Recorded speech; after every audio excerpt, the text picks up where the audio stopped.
Son acuerdos entre fuerzas políticas del Parlamento contra un presidente de la nación elegido democráticamente.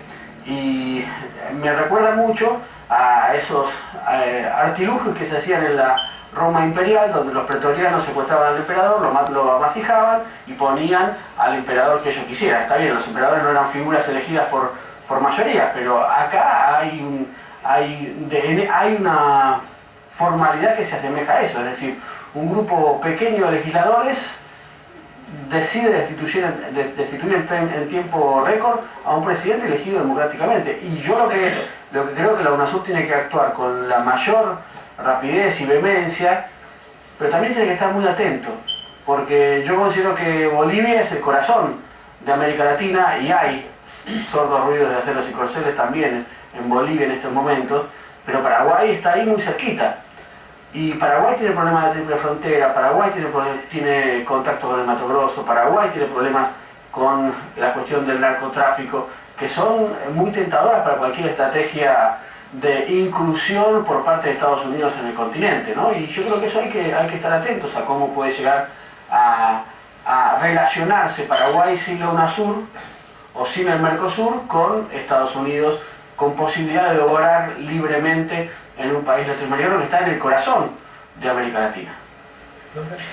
Sí, quiero retomar lo que mencionaba Pedro, aparte lo habíamos hablado fuera de aire, el tema del texto acusatorio, nos había sorprendido a los dos.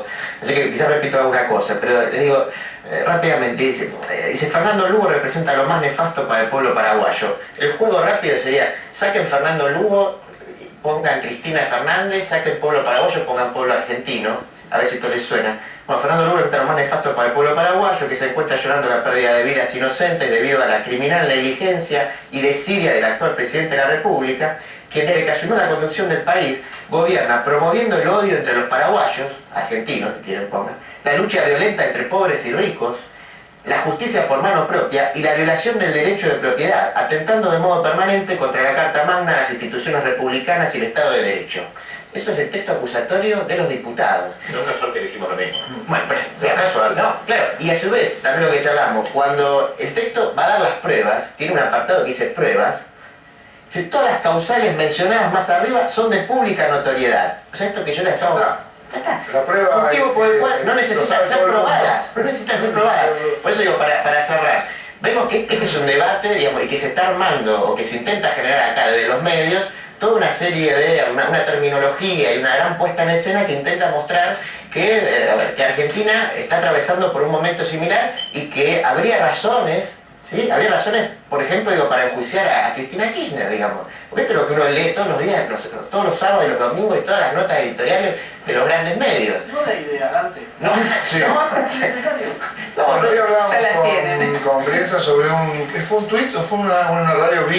Tuvo una frase... Wiener habló con el tío de la capital y le aconsejó al gobierno hacer un gobierno de coalición y que mirara lo que ocurrió en Paraguay, porque se vienen conflictos sociales muy importantes en la Argentina y que el gobierno debería hacer una coalición con otras fuerzas. Lo que no se sabe es si es un consejo o una amenaza, ¿no? Sí, es interesante lo que dijiste hoy, Brienza. No se sabe. Piensa, hoy vos decís que hay que estar atento. Bueno, yo supongo que la UNASUR está atenta, por lo que, obviamente por todas las declaraciones. También se me ocurre pensar que la mayoría que sabemos básicamente lo que es instrucción cívica, sabemos que los representantes del pueblo están en el Parlamento, están elegidos democráticamente, por lo cual, si alguien solamente aceptara esa conclusión, diría, si son nuestros representantes, el pueblo... Pero pensemos, si no tuviera el gobierno argentino, las mayorías que hoy tiene, afortunadamente para el gobierno, y no afortunadamente para los que son de gobierno y oposición, esas mayorías. Cuando el Parlamento, que tanto les gusta a los consensualistas, es fragmentado, tuvimos acá la oposición A, es muy fácil sectorizar por las corporaciones las diferentes tendencias y producir un impacto de esto separado del pueblo. Cuando el gobierno no ataca, separo la palabra ataca porque es muy fuerte, no resiste a las corporaciones, que debe haberle pasado a Lugo, yo desconozco lo que pasó en Paraguay con precisión, obviamente el pueblo se encuentra en disminución de fuerzas. La pregunta uno debería hacerse, ese proceso destituyente, para usar la palabra que se usa últimamente, ocurriera en la Argentina, hipotéticamente, jugando a la dramatización, como si estuviéramos en un teatro pequeño, ¿ustedes creen que esta sociedad es aquiescente frente a esto que se podía producir? Pregunta que yo creo que hay algo interesante que... ¿Seguimos? Porque tengo un informe que es sobre el tema y te enganchás después. Vamos a ver las amistades de Franco, de este presidente que no reconoce la UNASUR. Lo vemos. Golpe de Estado en Paraguay. El hijo de Franco, amigo de Franco. ¿Adivinan quién asesoró al presidente no reconocido? Y sí, en esta nota de página del año pasado se revelaba la buena onda entre Franco y Macri. Página 12 del viernes 6 de mayo de 2011. El jefe de gobierno porteño declaró huésped de honor al vice de Lugo que aspira a derrocarlo. Macri homenajeó al Cobos paraguayo. El vicepresidente Franco Gómez recibió la camiseta de Boca y Macri la de la selección paraguaya. Quien asesoró a Franco fue el mismísimo Jaime Durán Barba, quien hoy está procesado por hacer campaña sucia contra Filmus. La idea es abrir los ojos, es un abanico amplio. Hemos invitado a todos los partidos políticos. Jaime Durán es un lujo para el Paraguay, prestigioso, ordenador, una persona que conoce y estoy absolutamente seguro va a colaborar para poder ensanchar el conocimiento que tenemos cada uno de nosotros de la forma moderna de hacer política. Jaime, el auditorio es tuyo. Franco presentando a Jaime Durán Barba, al asesor de imagen, no solo de imagen, sino asesor político de Mauricio Macri y de Calderón en México, como un gran asesor y un gran factotum de lo que es la nueva política en América Latina. La modernidad de Durán Barba que tanto elogia Franco lo llevó a estar procesado. Veamos cómo el mismísimo Durán Barba en Paraguay destacaba la campaña que hizo con de Narváez.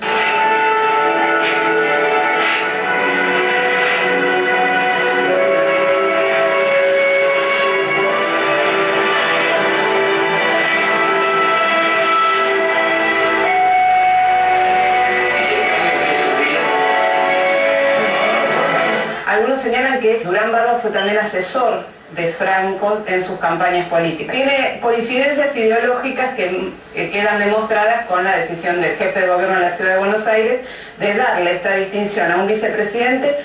Esto fue en mayo del año pasado, es decir, hace poco más de un año, cuando la situación política de Paraguay, la situación de crisis institucional se venía gestando desde hace mucho tiempo y en su momento la enfermedad de Lugo fue lo que detuvo un proceso destituyente en Paraguay. Pregunta final. ¿Por qué si Franco le dio a Macri la camiseta de su país, el jefe de gobierno no le dio la de Argentina en lugar de la de Boca?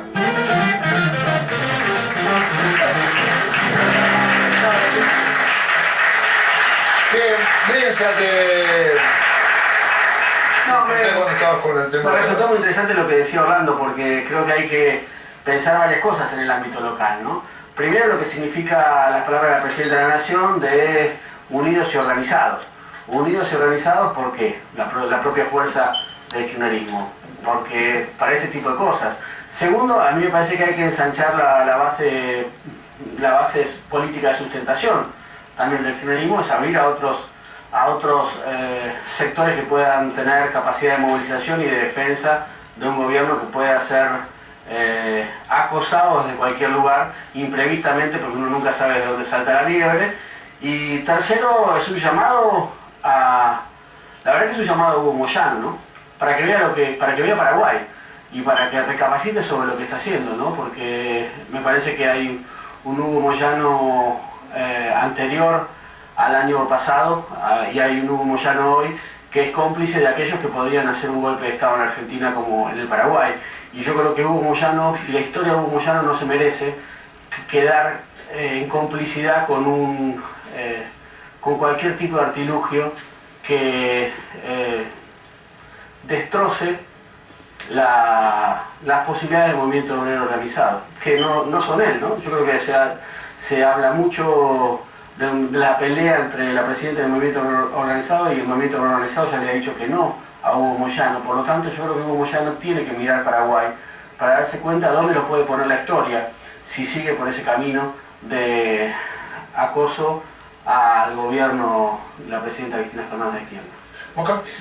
Sí, la simpatía de Macri con esta gente me lleva a volver un poquito para atrás en el sentido de que de tomar el planteo de Eliashev. Yo creo que es un golpe de Estado porque en los regímenes presidencialistas no hay el derecho del Congreso de quitarle la mayoría al presidente y poner otro presidente. Lo que hay es un capítulo, el artículo 225 de la Constitución paraguaya, que habla de juicio político. Si Eliashev piensa que eso es un juicio político, habría que conversar un ratito, porque el juicio supone que hay acusaciones precisas, que hay acusaciones fundadas, que hay defensa, que hay pruebas, que hay contrapruebas, que hay tiempos. Entonces, investigación. Eso no es un juicio, es una manipulación institucional que constituye un golpe. Eso desde el punto de vista formal. Ahora, como siempre, la derecha, como la gente como Eliashev, se hace la inocente frente a un golpe. No es un golpe porque está la Constitución, está el juicio político. Y se saca del medio lo que se está jugando. En Paraguay hay un ataque no solamente a la democracia paraguaya, es un ataque al Mercosur y a la UNASUR. No es nada casual y por suerte la presidenta nuestra no ve el mundo igual que lo ve Eliashev. Porque Paraguay, como lo decía recién Hernán, Paraguay es parte del acuífero guaraní. Paraguay es la base de Estigarribia que controla la triple frontera. Paraguay es el Senado que no permitió todavía, después de 3 años, que Venezuela forme parte del Mercosur. Eso es lo que se está jugando en Paraguay, no una cuestión leguleya de si te doy o no la razón. Además, desde el punto de vista formal, es absolutamente ilegal, es absolutamente ilegítimo lo que ha ocurrido en Paraguay. Y la verdad es que en las últimas horas me ha reaparecido la esperanza de que así como ocurrió en el 2009 con la crisis del presidente Cubas y el asesinato de Argaña en Paraguay, que se bloqueó un golpe de Estado, el Mercosur pueda incluso llegar a revertir la situación, y pueda crear una situación donde se haga inviable, ingobernable, un gobierno de facto como el que encabeza hoy Federico Franco. Bueno, Chávez acaba de decir que lo va a dejar sin... Cortar suministro de petróleo. Sí. Todavía se está jugando esto, ¿no? Me parece. Sí, dos cuestiones. Por un lado, me parece que hay que rescatar la actitud de la absoluta mayoría de los partidos políticos de la Argentina que condenaron la destitución de Lugo, ¿no? El PRO fue el único que quedó solo, es decir, el partido que preside Mauricio Macri, como bancando esta situación.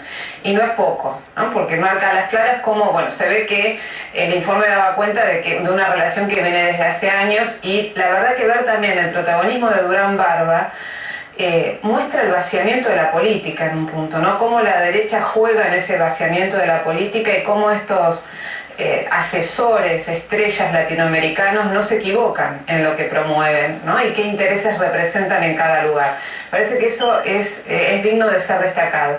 Y por otro lado, en cuanto a lo que sucede actualmente en Paraguay, me llamó la atención que el primer embajador que se reunió con Franco fue el nuncio apostólico, ¿no? El representante del Vaticano en el Paraguay. Y esto tampoco es un dato menor, me parece, ¿no? Teniendo en cuenta el origen religioso de Lugo, el haber sido un obispo, un sacerdote en su momento ligado no al establishment eclesiástico, digamos, y